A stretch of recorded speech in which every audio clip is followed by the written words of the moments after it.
Shalom, selamat pagi, selamat sama-sama beribadah di dalam rumah Tuhan pada pagi hari ini. Mari kita mempersiapkan hati kita untuk memuji dan menyembah Dia, karena Dia itu amat baik bagi kita.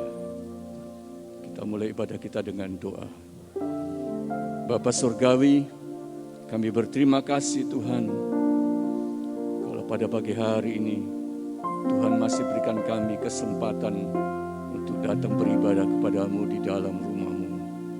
Kami tahu bukan kuat dan gagah kami Tuhan, tapi semata-mata karena kasih karunia-Mu Tuhan. Karena pemeliharaan dan perlindungan-Mu Tuhan, sehingga hingga pagi hari ini kami boleh terpelihara dengan baik. Terima kasih Tuhan, terima kasih buat segala kasih setia-Mu. Pagi hari ini kami rindu untuk memuji dan menyembah-Mu Tuhan, untuk meninggikan nama-Mu, karena Engkau teramat baik bagi kami. Kiranya segala pujian penyembahan yang kami naikkan boleh naik sebagai dupa yang harum, yang menyenangkan hati-Mu. Terima kasih Tuhan, terima kasih. Di dalam nama Tuhan Yesus Kristus, mempelai surgawi yang kami kasih, kami sudah berdoa dan mengucap syukur. Haleluya. Amin. Puji Tuhan, saudara-saudara, kita mulai ibadah kita pagi hari ini. Karena Dia amat baik, kita mau mencintai Dia, kita mau selalu memuji Dia, sekarang sampai selamanya.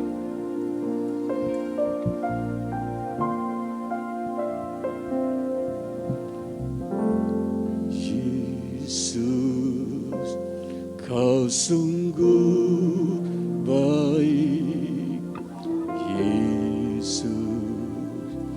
Namamu indah, Yesus, ku cinta Kau selalu, ku tinggikan, ku agungkan selamanya. Yesus, Kau sungguh baik.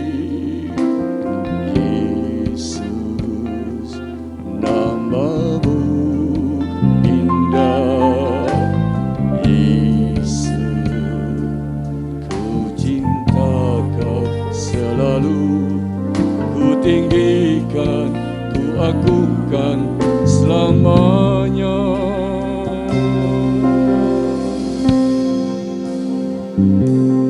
Mau memuji-Mu, ku selalu puji-Mu.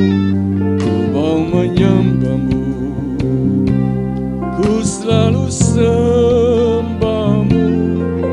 Kau yang layak terima sebuah pujian, kemuliaan hanya bagi Tuhan. Ku mau memuji-Mu, ku selalu puji-Mu. Ku mau menyembah-Mu, ku selalu sembah-Mu.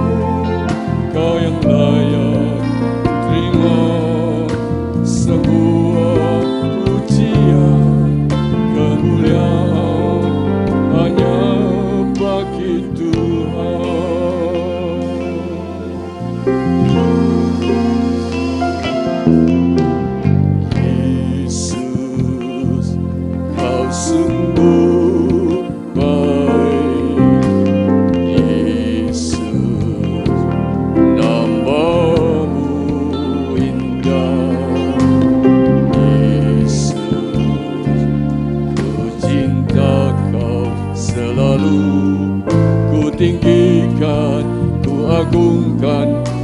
namanya, ku mau memujimu, ku selalu pujimu, mau menyembahmu, ku selalu sembahmu,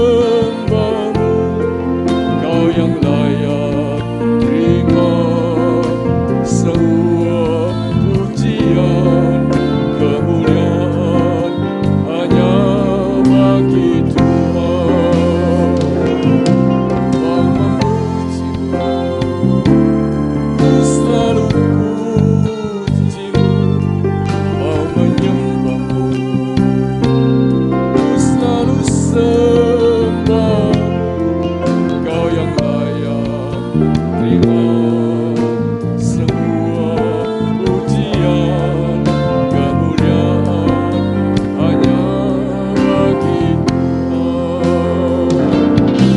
Mau memujimu, ku selalu pujimu, mau menyembahmu, ku selalu sembahmu, kau yang layak terima semua pujian, kemuliaan hanya bagi Tuhan.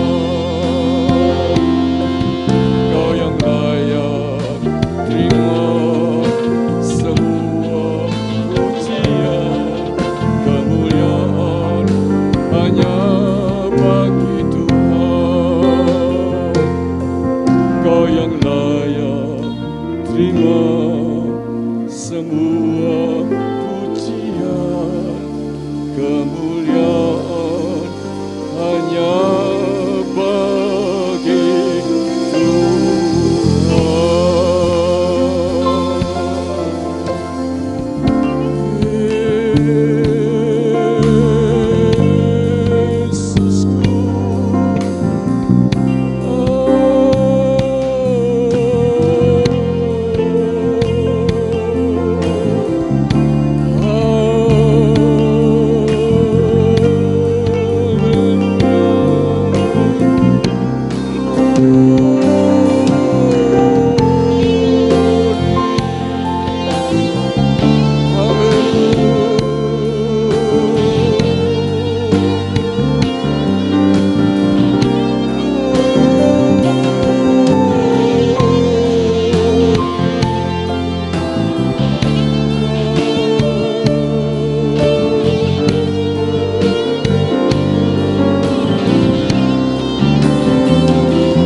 ada sebagaimana kami ada pagi hari ini. Kami tahu semua semata-mata anugerah, semata-mata kasih karunia-Mu Tuhan, bukan kuat dan gagah kami Tuhan. Terima kasih Tuhan. Dipenuhi kemuliaan, dipenuhi pujian, kami berikan padamu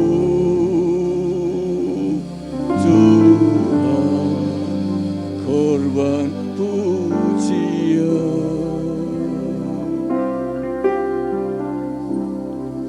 Dipenuhi kemuliaan,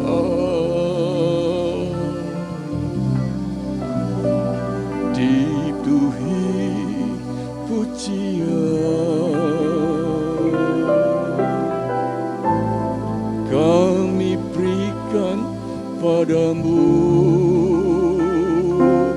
Tuhan, korban pujian. Kau saja yang suci,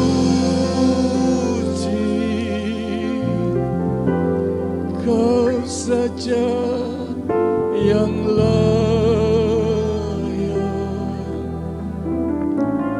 Kau layak terima glory. Yesus Kau Tuhan, Kau saja yang suci, Kau saja yang layak, Kau layak terima glory. Yesus Kau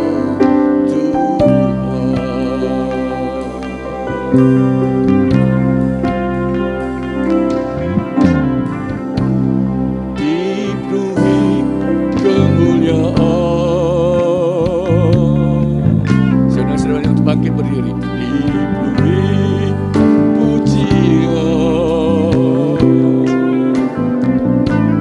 kami berikan padamu Tuhan, korban pujian,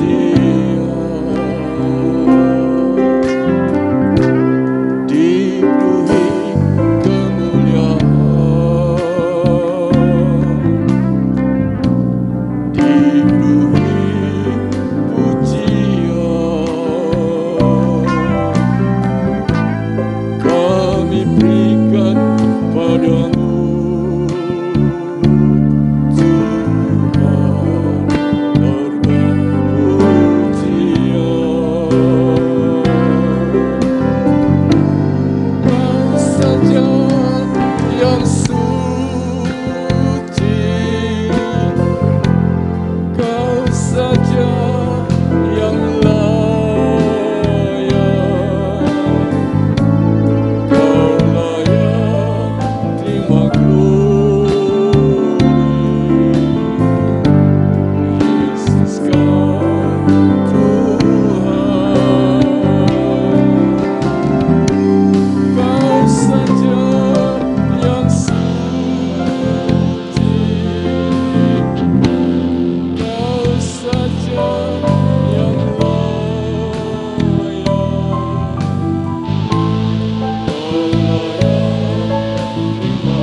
Mari sama-sama kita satu dalam doa. Bapa kami dalam surga, dalam nama Tuhan Yesus Kristus, sungguh hanya Engkau dan hanya Engkau segala-galanya bagi kami. Terimalah segala pujian dan kemuliaan dari umat-Mu bagi Engkau. Dan biarlah Engkau mengurapi setiap kami. Sebab firman-Mu berkata bahwa urapan itu akan mengajar kami. Urapi hamba-Mu supaya bisa memberitakan firman Tuhan dengan bertanggung jawab. Berkati umat-Mu, urapi umat-Mu, supaya bisa memahami dan mengerti. Sebab hanya ketika kami memahami dan mengerti, kami bisa menjadi pelaku-pelaku kebenaran. Bawa kami dalam kesatuan roh dalam Yesus Kristus, dan biarlah nama-Mu yang ditinggikan, nama-Mu yang dipermuliakan. Dalam nama Tuhan Yesus Kristus kami sudah berdoa, dan setiap kita yang mengasihi Dia sama-sama kita katakan amin. Silakan duduk, shalom. Izinkan saya mengajak Anda untuk pergi ke 2 Samuel pasal 23. 2 Samuel pasal 23 ayat yang pertama. Kalau kita mengangkat satu orang yang bernama Daud dan kita bertanya kepada orang Kristen secara umum, maka menurut Anda siapakah Daud bagi Anda? Maka jawaban yang paling umum yang akan saya temukan menurut saya adalah setiap kita akan mengatakan bahwa Daud adalah seorang raja yang luar biasa. Dan buat saya ini tidak salah sebab Daud memang adalah seorang raja dan Daud adalah seorang raja Israel yang luar biasa. Dari 3 raja yang dimiliki oleh Israel ketika mereka sebagai Israel yang bersatu, maka kalau harus dipilih antara 3 raja ini Saul, Daud, dan Salomo, maka kemungkinan besar kita akan memilih Daud yang terbaik di antara ketiga raja dalam kerajaan Israel yang bersatu. Bahkan ketika negara Israel modern menyatakan kemerdekaan mereka bulan Mei 1948, maka mereka harus punya bendera kebangsaan. Dan tanpa ragu orang negara Israel modern memakai bintang Daud sebagai bendera kemerdekaan mereka, bendera kebangsaan mereka. Sebab di sana kita tahu bahwa ada kerinduan negara Israel modern untuk kembali sama seperti dalam pemerintahan Daud. Sebab Daud memang adalah seorang raja yang luar biasa. Tetapi kalau bertanya pada Anda siapa Daud dan Anda jawab Daud adalah seorang raja. Tapi bagaimana seandainya kita bertanya kepada Daud sendiri, siapa Daud menurut Daud? Maka kemungkinan besar menurut saya Daud tidak akan pernah mengatakan dirinya seorang raja yang hebat. Tetapi kemungkinan besar 2 Samuel 23 ayat 1 akan menjadi jawaban Daud bagi kita sekalian. Kalau kita bertanya siapa Daud menurut Daud, maka inilah jawaban Daud bagi setiap kita. 2 Samuel 23 ayat 1 firman Tuhan berkata, inilah perkataan Daud yang terakhir. Tutur kata Daud bin Isai dan tutur kata orang yang diangkat tinggi, orang yang diurapi Allah Yakub, pemazmur yang disenangi di Israel. Sampai situ saja. Kalau kita bertanya kepada Daud, siapa Daud? Alkitab mengambil 2 Samuel 23 ayat 1 dan Alkitab berkata tutur kata Daud yang terakhir. Kalimat terakhir seseorang adalah kalimat penting.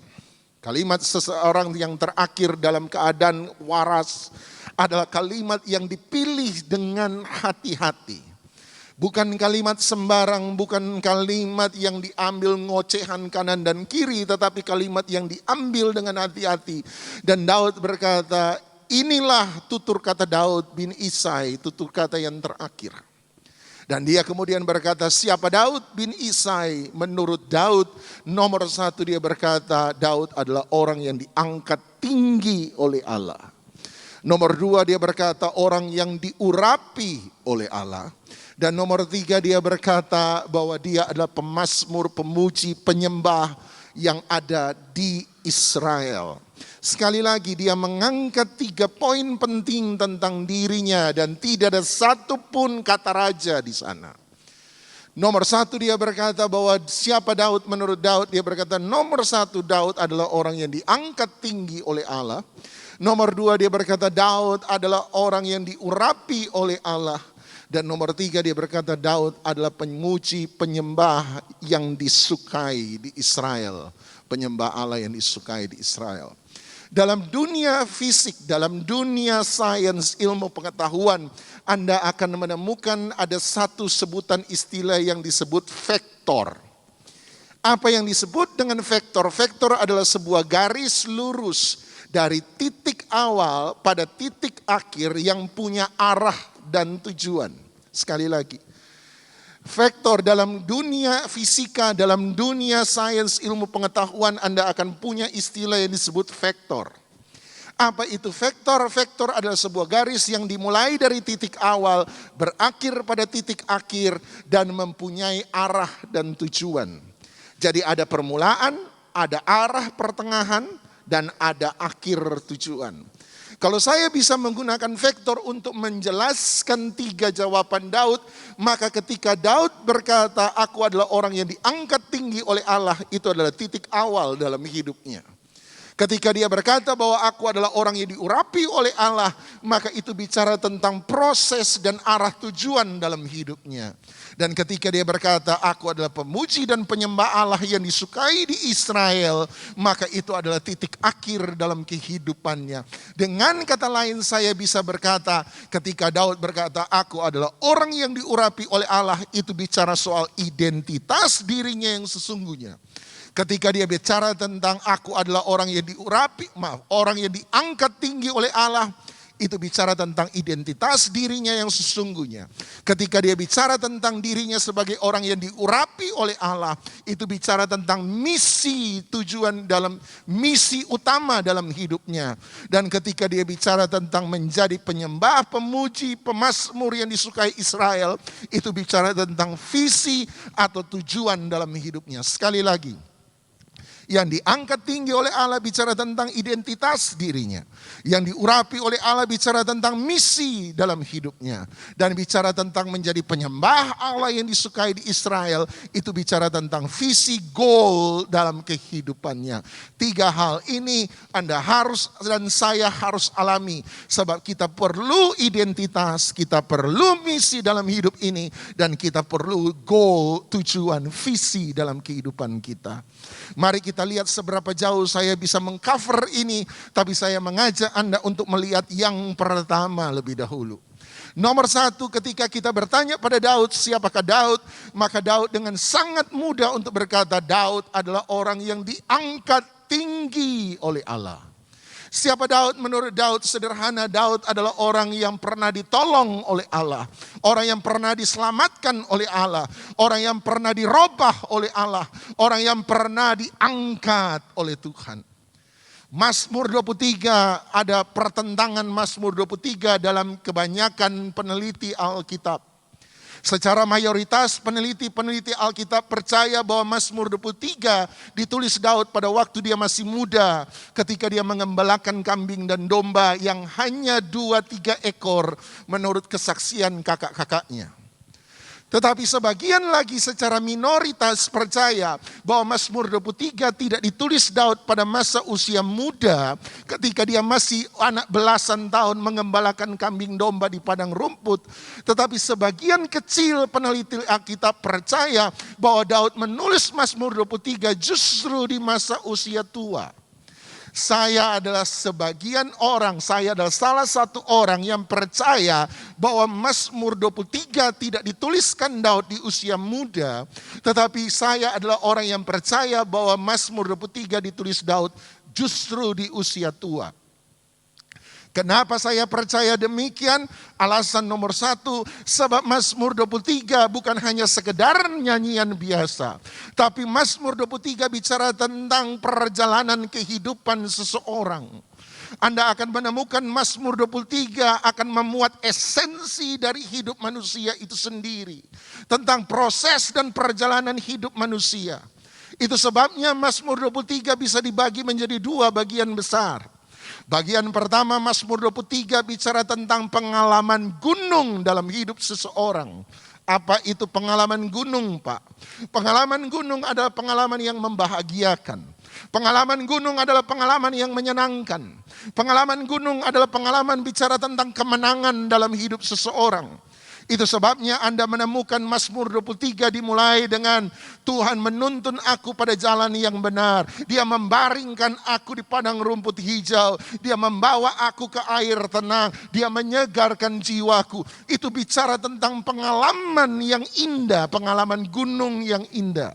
Di situ ada padang rumput yang hijau, di situ ada air yang tenang, di situ ada jalan yang benar, semuanya menyenangkan. Dalam hidup manusia kita punya fase yang kita sebut sebagai hidup yang bahagia. Dalam hidup manusia ada fase di mana kita mengalami hidup yang menyenangkan. Anda punya keluarga yang baik, Anda punya berkat yang luar biasa, Anda diberi hadiah oleh orang, Anda tersenyum dan tertawa. Semua manusia pernah mengalami pengalaman gunung. Tetapi bagian kedua dari Mazmur 23 tidak berhenti pada pengalaman gunung. Tiba-tiba mulai dari ayat yang keempat dia berubah. Dan dia mulai bicara tentang lembah kekelaman maut. Anda lihat berarti ada fase kedua dalam Mazmur 23. Dan fase kedua dalam hidup manusia, pengalaman lembah. Pengalaman gunung adalah pengalaman yang menyenangkan. Tetapi pengalaman lembah adalah pengalaman yang menyulitkan. Itu sebabnya mulai ayat 4 dia bicara tentang lembah kekelaman maut. Dia bicara tentang ketakutan sebagian besar orang. Dia bicara tentang engkau menyediakan hidangan bagiku di hadapan lawanku. Dia bicara tentang musuh. Dia bicara tentang ketakutan. Dia bicara tentang kekelaman. Dia bicara tentang fase hidup manusia yang penuh dengan kedukaan. Bukankah itu hidup Anda dan saya? Satu roller coaster kehidupan. Ada saatnya kita ada di atas, ada saatnya kemudian kita ada di bawah. Ada saatnya kita di gunung dan ada saatnya kita di lembah. Ada saatnya hidup kita menyenangkan, ada saat hidup kita penuh dengan pergumulan. Anak muda gak mungkin bisa menulis itu semua. Anak muda belasan tahun masih berpikir tentang hidup yang menyenangkan. Anak muda belasan tahun bicara tentang hidup yang penuh dengan sukacita dan foya-foya. Dia masih mau menikmati masa muda. Orang muda belasan tahun tidak mungkin sudah bicara dalam tentang pahit dan manisnya kehidupan. Oleh sebab itu saya percaya Mazmur 23 ditulis oleh Daud. Bukan di masa usia muda tetapi ditulis Daud justru di masa usia tua. Sebab dia sudah pernah mengalami itu semua. Untuk meyakinkan Anda Mazmur 23 ayat 6 ditutup dengan kerinduan kepada kekekalan, kerinduan kepada rumah Tuhan. Orang muda belum bicara tentang kekekalan. Orang muda masih hidup berpikir bahwa dia punya usia yang panjang. Hanya orang tua lah yang mulai berpikir tentang kekekalan. Setuju apa setuju? Oleh sebab itu saya percaya bahwa Daud menulis Mazmur 23 di masa usia tua. Dan kalau ini benar, berarti sekalipun Daud sudah tua, dia tidak pernah lupa bahwa Tuhan pernah mengangkat dia dari seorang gembala biasa menjadi orang yang paling berkuasa di tanah Israel. Aku hanyalah orang yang diangkat tinggi oleh Tuhan. Satu kali saya masuk di sebuah gereja. Dan kebetulan yang berkhotbah di gereja itu adalah pendeta tamu Dan kebetulan yang berkhotbah hari itu sang pendeta tamu berasal dari Papua, usia sudah 70 tahun lebih. Sekalipun usianya sudah 70 tahun, tetapi khotbahnya masih bersemangat, masih suaranya menggelora. Dan hari itu dia berkhotbah, dan khotbah yang dia sampaikan sebenarnya adalah kritik. Kritik yang dia sampaikan kepada sebagian besar rekan-rekan hamba Tuhan. Kritik yang dia sampaikan kepada sebagian besar pendeta-pendeta junior yang ada di bawah dia. Sebab hari itu dia baru dari sebuah rapat, sebuah sinode. Dan dia menemukan ada banyak rekan hamba Tuhan mulai berebut tentang posisi. Mulai berebut tentang kekuasaan dalam sinode. Dia menemukan bahwa sebagian rekan-rekan pendeta juniornya ketika berjumpa, dia berkata hal pertama yang mereka tanyakan pada saya, Om, jemaat sudah berapa banyak? Mereka berlomba-lomba untuk menghitung berapa besar dan berapa banyak jemaat yang mereka miliki. Bahkan dia berkata, ada rekan hamba Tuhan datang pada dia dan berkata, Om sekarang naik mobil apa? Dan dia mulai mengkritik dan dia berkata begini, saya mengerti kenapa rekan-rekan hamba Tuhan saya bicara tentang itu semua. Saya mengerti kenapa pendeta-pendeta junior saya bicara tentang merebut kekuasaan posisi dalam sinode. Saya mengerti. Sebab saya juga pernah sama seperti Anda, kata sang pendeta tua. Dan dia berkata yang membuat saya berubah adalah satu hal. Sebab satu kali waktu saya sementara berdoa, saya merasa Tuhan hadir bagi saya hari itu. Dan ketika Tuhan hadir bagi saya, kalimat pertama yang saya percaya berasal dari Tuhan untuk saya adalah Tuhan bertanya pada saya dan berkata, ingat dari mana aku memanggil engkau. Dia bilang satu kalimat ini mengubah seluruh hidup saya. Saya pernah seperti engkau, dia berkata. Saya bertanya pada rekan pendeta, sudah berapa banyak jemaat, sudah berapa besar pendeta, berapa tingkat itu gereja, berapa banyak mobil yang kamu punya, mobil semerek apa yang kamu miliki hari ini. Saya pernah. Dia bilang saya pernah berebut posisi dalam sinode, saya pernah. Tapi satu kalimat Tuhan mengubah saya waktu dia hadir dan berbicara bagi saya. Dia berkata, ingat dari mana aku memanggil engkau, dari mana aku mengangkat engkau. Dia bilang bagi Anda jemaat, Anda mungkin merasa kalimat ini biasa. Tetapi supaya Anda mengerti betapa pentingnya kalimat ini bagi saya, izinkan saya memberitahukan pengalaman kesaksian kehidupan saya di masa lalu. Sang pendeta tua berkata, waktu saya masih muda, saya adalah bagian dari sebuah operasi yang bernama OPM, Operasi Pembebasan Papua Merdeka. Kami dianggap sebagai teroris bagi negara Republik Indonesia. Saya pernah angkat senjata, saya pernah bunuh orang, saya pernah buat kejahatan. Satu kali saya ditangkap oleh tentara TNI, negara Republik Indonesia, saya ditangkap, dimasukkan dalam penjara. Hukuman saya dalam penjara adalah hukuman seumur hidup. Saya tidak punya lagi kemampuan untuk bebas, merdeka, nggak ada. Tetapi saya kasih tahu sama Anda, ketika pemerintah negara Republik Indonesia memasukkan saya ke dalam penjara, dia berkata, hari itu saya bukan bertobat di penjara, tetapi saya tambah membenci negara ini. Harapan satu-satunya, sebab harapan satu-satunya bagi saya untuk bebas adalah apabila teman-teman saya bisa merdeka. Tiap kali ada narapidana baru, saya cuci otak mereka, saya beritahu idealisme kami. Sampai satu kali dia cerita. Seperti biasa ada ibadah di penjara. Ibadah yang sudah biasa saya hadiri, ibadah yang biasanya saya dengar. Tapi entah kenapa hari itu, ketika pendeta berkhotbah, itu khotbah bukan masuk di telinga saya, itu khotbah masuk di hati saya. Dan dia berkata tanpa sadar, sepanjang pendeta itu khotbah saya menangis dan menangis dan menangis. Dan dia berkata hari itu saya pikir saya sudah kenal Yesus. Tetapi hari itulah saya betul-betul baru mengenal Yesus. Sejak hari itu semua idealisme saya berubah. Saya tidak bicara lagi tentang idealisme saya yang lama. Setiap kali saya ketemu rekan narapidana, yang saya saksikan adalah baiknya Tuhan bagi saya. Setiap kali ada narapidana baru yang saya datang, adalah saya mendatangi mereka dengan memohon mereka untuk berbalik, bertobat dan menerima Yesus sungguh-sungguh sebagai Tuhan dan Juru Selamat. Sejak hari itu hidup saya benar-benar berubah.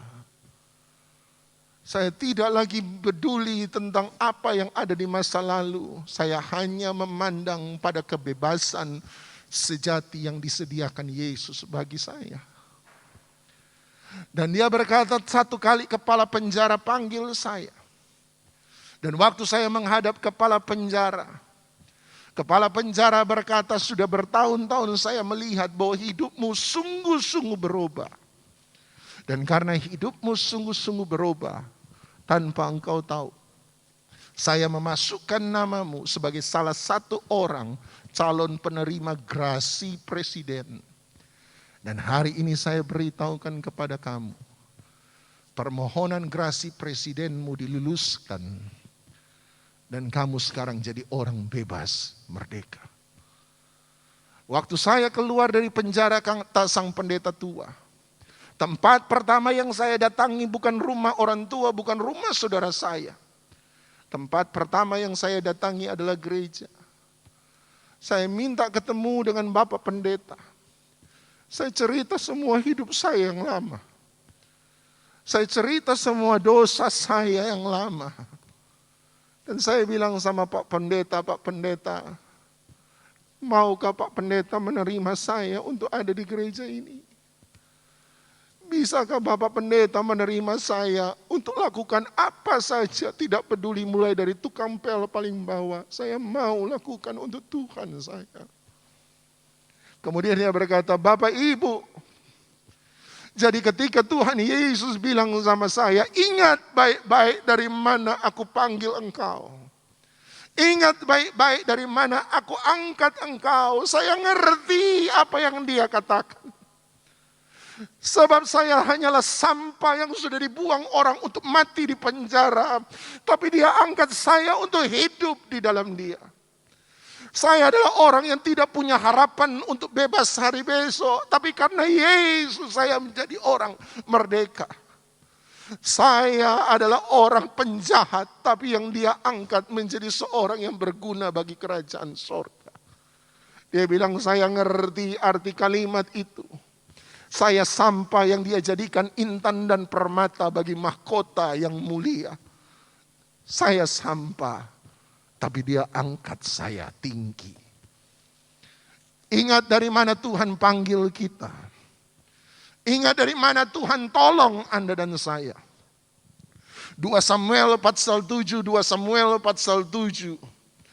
Satu kali Daud memberitahukan kepada Nabi Nathan kerinduannya untuk membangun rumah di hadapan Tuhan. Sebab ketika dia membawa tabut perjanjian masuk ke dalam kota Sion, kota Yerusalem, dia berkata, kenapa Tuhan tinggal di tenda sementara aku punya istana yang megah? Dia bilang sama Nathan, tolong tanya sama Tuhan, bisakah aku bangun rumah bagi Tuhan? Aku rindu bangun rumah bagi Tuhan. Nathan berkata, lakukanlah menurut kehendak hatimu, itu baik. Tapi waktu Nathan berkata demikian, tiba-tiba Tuhan bilang sama Nathan, Nathan bilang sama Daud, kalau aku mau rumahku besar, sudah dari dulu-dulu aku kasih tahu orang Israel untuk membangun rumah yang besar bagiku lewat nabi-nabiku. Tapi aku gak pernah suruh sebab aku tahu satu hal, gedung sebesar apapun tidak akan pernah menampung aku. Surga tidak bisa menampung aku, bumi hanyalah tumpuan kakiku. Tidak ada yang bisa menampung aku, tapi kalau itu engkau mau, perbuatlah menurut kehendak hatimu yang baik. Tapi bilang sama Daud satu hal Nathan, karena dia mau bangun rumah bagiku, maka aku berjanji aku akan menetapkan keluarga keturunannya menjadi kerajaan Israel untuk selama-lamanya. Selesai Nathan menyampaikan itu, Anda pergi 2 Samuel 7 ayat 18. Ini menghancurkan hati saya, Bapak Ibu. Selesai Nathan bilang apa yang Tuhan sampaikan, selesai Daud berpisah dengan Nathan, bye-bye Nathan. Nathan pergi keluar dari hadapan Daud. Alkitab berkata, masuklah Raja Daud ke dalam, saya percaya ke dalam kamarnya. Kalau saya boleh gambarkan, dia kunci pintunya dan Alkitab berkata kemudian dia tersungkur, dia duduk di hadapan Tuhan. Saya percaya waktu itu terjadi, izinkan saya memainkan imajinasi liar saya. Saya percaya selesai dia tutup pintu kamar pribadinya, dia tersungkur di hadapan Tuhan, dia nangis. Dan waktu dia nangis, kalimat pertama yang keluar dari mulut Daud adalah, siapakah aku ini ya Tuhan?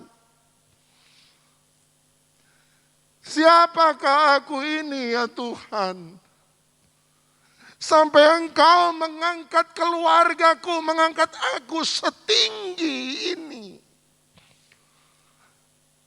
Daud hanyalah orang yang diangkat tinggi oleh Tuhan.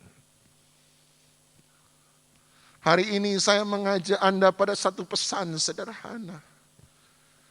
Ingat dari mana Tuhan pernah menolong Anda.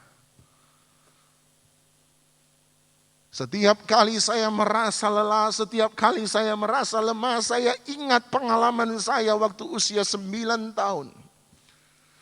Saya punya usus buntu, tetapi usus buntu saya biasa. Usus buntu saya pecah sudah 3 hari. Tanya semua dokter, apabila usus buntu sudah pecah selama 3 hari, infeksi dalam seluruh tubuh saya sudah begitu tinggi. Karena ada kesalahan diagnosa, saya terlambat untuk dirawat.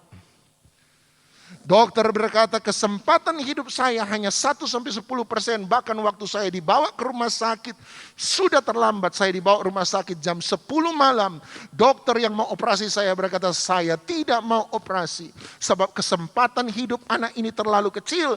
Bahkan saya beritahu jujur, kalau saya operasi dia mati di tangan saya.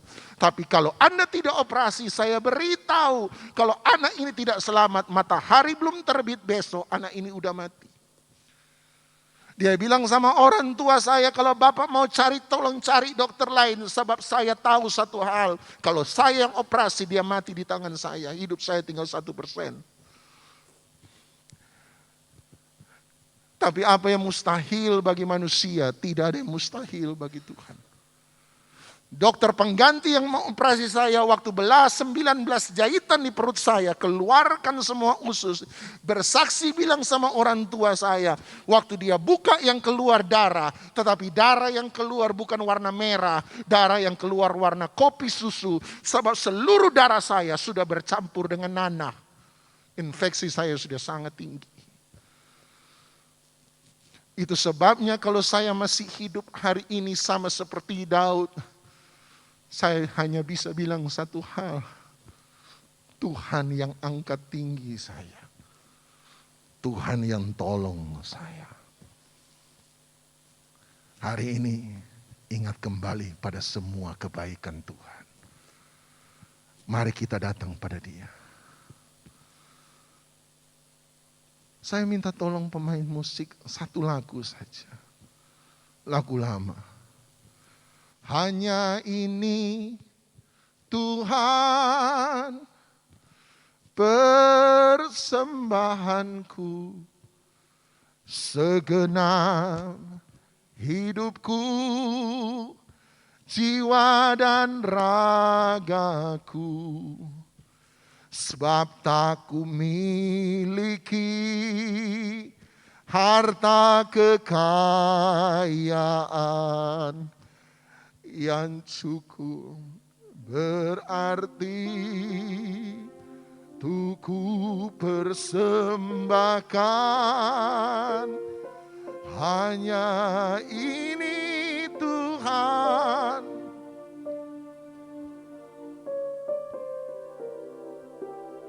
Terimalah Tuhan,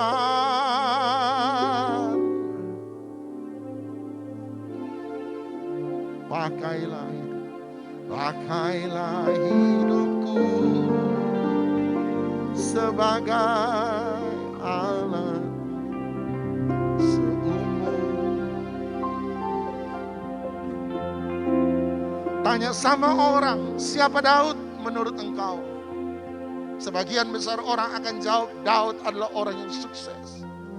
Daud adalah raja yang hebat.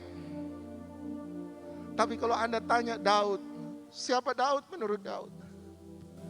Daud gak bilang dia raja yang sukses. Dia cuma bilang, Daud adalah orang yang pernah ditolong oleh Tuhan. Daud adalah orang yang pernah diangkat oleh Tuhan. Daud hanyalah anak gembala yang dia jadikan raja. Daud adalah sampah yang dibuang mungkin oleh orang tua, tetapi diterima oleh Tuhan. Paulus pernah mengucapkan 3 kata yang sebenarnya esensinya sama, tapi disampaikan dengan level yang berbeda. Hanya ini. Paulus bilang nomor 1. Aku adalah yang paling rendah di antara para rasul. Tapi kalau Anda baca terus suratan Paulus, tiba-tiba dia berkata, aku adalah orang yang paling hina dari semua orang kudus. Anda lihat levelnya. Pertama dia berkata, aku yang paling rendah di antara para rasul. Tapi kedua dia berkata, aku orang yang paling hina di antara semua orang kudus.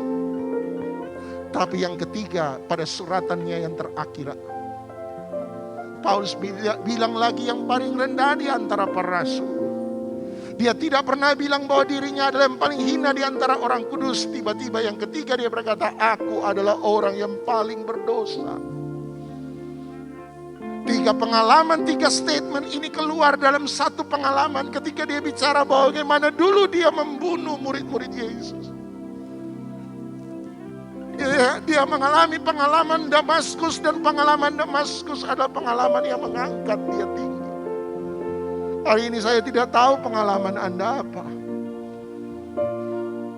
Tapi hari ini mari kita sama seperti Paulus, mari kita sama seperti Daud. Kita datang di hadapan Tuhan dan berkata, aku hanyalah orang yang diangkat tinggi oleh Tuhan. Siapakah aku ini Tuhan? Siapakah aku ini? Sampah yang engkau jadikan intan permata, yang tidak berarti engkau jadikan berarti. Hanya ini Tuhan permohonanku. Terimalah Tuhan persembahanku. Pakailah hidupku alat seumur. Bolehkah saya undang kita menundukkan kepala sekali lagi? Biarlah kami masuk pada kedalaman hati kami masing-masing seperti Daud. Dan kami berlutut di dalam kedalaman hati kami. Dan kami mengatakan kalimat yang sama, siapakah aku ini ya Tuhan? Siapakah aku ini di hadapan-Mu ya Tuhan? Sehingga Engkau angkat aku dan keluargaku seperti ini. Siapakah kami ini ya Tuhan? Kami seringkali adalah orang-orang yang terbuang di antara orang lain. Orang yang pernah dianggap rendah oleh banyak orang. Tapi hari ini kalau kami bisa berdiri semua karena anugerah-Mu ya Tuhan. Inilah identitas kami. Orang yang diselamatkan. Orang yang ditolong. Orang yang dirobahkan. Orang yang dipulihkan. Orang yang diangkat tinggi, orang yang berhutang sampai selama-lamanya sama Tuhan. Tak sepantasnya kami sombong. Tak sepantasnya kami meninggikan diri kami daripada yang lain. Tak sepantasnya kami bermegah dan berkata semua karena aku, tak sepantasnya. Sebab semuanya karena Tuhan. Semua karena anugerah. Terima kasih Bapa. Biarlah kebenaran firman sederhana ini disampaikan kepada roh setiap kami, kepada hati setiap kami. Dan seperti Daud kami berkata, kami hanyalah orang yang ditolong Tuhan. Biarlah firman-Mu tertabur pada tanah hati yang subur. Di dalam nama Tuhan Yesus Kristus. Dan yang percaya sama-sama kita katakan, amin. Kami percaya bahwa ibadah memberikan keuntungan yang besar. Di mana kami bukan hanya melatih fisik kami, bukan, tetapi kami melatih roh kami.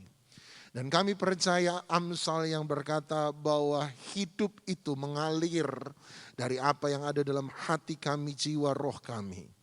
Oleh sebab itu apa yang kami lihat di sekitar kami hanyalah ekspresi cerminan dari apa yang ada dalam hati kami.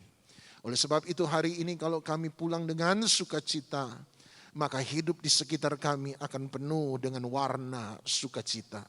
Amen. Kalau hati kami penuh dengan ucapan syukur, tantangan dan masalah boleh ada, tetapi mulut kami akan selalu mengucap syukur kepadamu. Tuhan, Engkau tahu kesulitan umat-Mu. Engkau mengerti setiap penderitaan dan persoalan mereka. Bagi mereka yang ada di tengah-tengah masalah, mereka yang ada dalam kesulitan finansial keuangan, mereka yang ada dalam masalah pekerjaan, mereka yang ada dalam masalah keluarga, mereka yang ada dalam masalah fisik kesehatan. Kami percaya bahwa Engkau bukan hanya menyelamatkan roh kami, tetapi Engkau juga menyembuhkan setiap tubuh kami. Engkau memulihkan, Engkau memberkati, Engkau menjadi jawaban. Biarkan umat-Mu tetap kuat di dalam Engkau. Umat-Mu tetap percaya dalam Engkau. Sebab kami berhutang terlalu besar sama Tuhan. Tidak seharusnya persoalan hari ini yang kecil dapat membuat kami berubah hati dari semua pertolongan Tuhan yang sudah terlalu besar di masa lalu. Bahkan kami boleh berkata, kalau dulu Tuhan tolong saya, hari ini Tuhan tetap sanggup untuk menolong saya. Sampai selama-lamanya Tuhan tetap sanggup menolong saya. Berkati umat-Mu di tempat ini. Berkati hamba-Mu yang melayani umat-Mu di tempat ini. Berkati ibadah hari ini menjadi ibadah yang mendatangkan keuntungan. Oleh sebab itu, terimalah segala berkat daripada Allah Bapa, cinta kasih sayang dan syafaat daripada Tuhan Yesus Kristus, persekutuan, penghiburan, kekuatan, sukacita, damai sejahtera, kemenangan, hikmat, wahyu, urapan daripada Roh Kudus menyertai setiap kita, menjadikan kita terang di tengah-tengah kegelapan, garam di tengah-tengah ketawaran, kesaksian bagi mereka yang terhilang, penghiburan bagi mereka yang meneteskan air mata, menjadikan Engkau kekuatan bagi mereka yang lemah, dan menjadikan Engkau berkat bagi mereka yang membutuhkan. Biarlah berkat ini tinggal tetap atas umat-Mu, mulai daripada pagi siang hari ini sampai selama-lamanya. Di dalam nama Tuhan Yesus Kristus. Dan yang percaya dilawat diberkati Tuhan, sama-sama kita katakan amin. Selamat pagi, Tuhan Yesus memberkati. Tuhan memberkati.